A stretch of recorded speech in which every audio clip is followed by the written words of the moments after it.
Dimensional analysis is a scary, complicated sounding topic. However, I'm here to make it as simple as possible for you.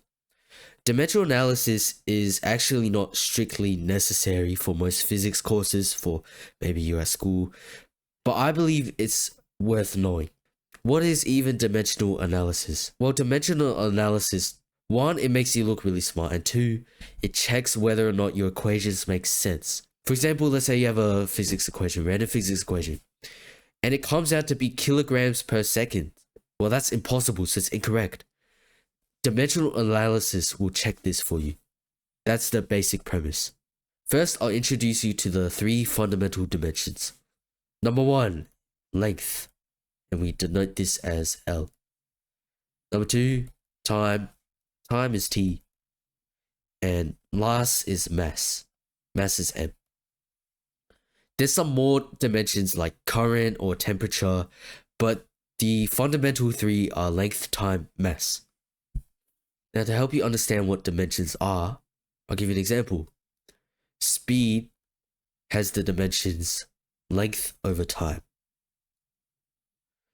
Force has the dimensions mass times length over time squared. These are dimensions. And dimensions do not take into account the unit. So again, I'll tell you why it's useful. It helps you confirm unit consistency. It's useful for deriving formulas, and it's useful to check if your equation is valid and actually works. So here's the first example of today. Let's check if velocity equals distance over time is dimensionally correct. So distance is a dimension of length and time is a dimension of time. So we can write it as velocity equals distance, which is length, over time. These are the dimensions. Now, this video is part of my measurement playlist, which is the first in my playlist order. So I don't expect you to know any physics, but the dimensions of velocity are also length over time. So yes, this original formula does check out. It is valid and it works. Here's a second example for acceleration. So let's say we have this equation. Acceleration is equal to velocity over time.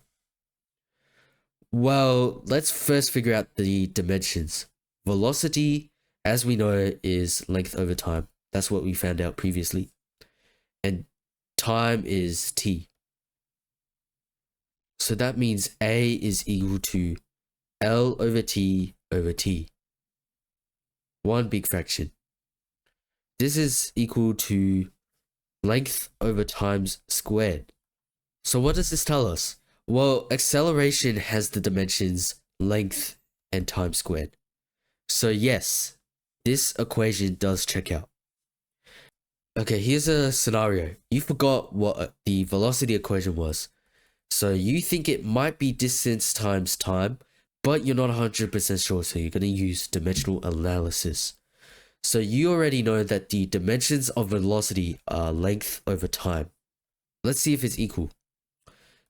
Distance is length times time, which is LT. So no, it's incorrect. It's not equal. That means this is the incorrect equation.